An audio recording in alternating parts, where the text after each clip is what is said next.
চট্টগ্রামের জয়ে নোয়াখালীর বিদায় ঘণ্টা বেজে গেছেন। ব্যাটিং বোলিং দুদিকে দুর্দান্ত সূচনার পরও পরাজয় এড়াতে পারেননি নোয়াখালী এক্সপ্রেস।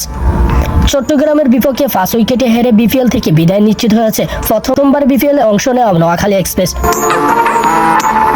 টস জিতে আগে ব্যাটিংয়ে নেমে দলকে উড়ন্ত সূচনা এনে দেন মোহাম্মদ নাবির ছেলে ও সৌম্য সরকার। দুর্দান্ত খেলতে থাকা সৌম্য মেহেদির বলে রিভার্স সুইপ করতে গিয়ে আউট হয়ে ফিরে গেলেন। সৌম্যর বিদায়ের পর তিনে নেমেছিলেন জাকের আলী অনেক। দারুণ ব্যাটিং করলেও বড় ইনিংস খেলতে পারলেন না। শরীফুল ইসলামের বোলিং আটাকে চোখে মুখে যেন শস্যফুল দেখতে থাকেন নোয়াখালী ব্যাটাররা। একের পর এক উইকেট হারাতে থাকেন খালির ব্যাটাররা। বড় ইনিংস করতে না পারে 126 রানে অল আউট হয়ে যান নোয়াখালী। শরীফুলের তোফে মাত্র 126 রান করার পরও সেটি ডিফেন্স করতে পারেননি। 29 রানে চট্টগ্রামে 4 উইকেট তুলে নেন নোয়াখালী। ইনিংসের প্রথম চতুর্থ বলে দলের বোর্ডে রান যোগ হওয়ার আগেই মাহমুদুল হাসান জয়কে 0 রানে সাজঘরে ফাটান হাসান মাহমুদ। পাকিস্তান থেকে উড়িয়ে আনা মোহাম্মদ হারিসও বিদায় নেন মাত্র 7 রান করে। চতুর্থ উইকেট হারিয়ে বিপাকে পড়ে চট্টগ্রাম।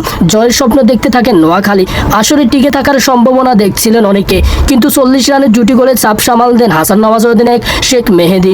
দায়িত্বশীল ব্যাটিংয়ে চট্টগ্রামের অধিনায়ক শেখ মেহেদী 32 বলে 49 রানের ইনিংসে অপরাজিত খেলে দলকে জয় এনে দিয়ে মাঠ ছাড়িয়েছেন এই ব্যাটার। আগে শরীফুল ইসলামের তোফে পড়ে মাত্র 125 রান অল আউট হয়ে যায় নোয়াখালী। টি20 ক্রিকেট ক্যারিয়ারে প্রথম 5 তুলে নেন মাত্র 9 রান খরচায় 5 উইকেট শিকার করেন এই পেসার।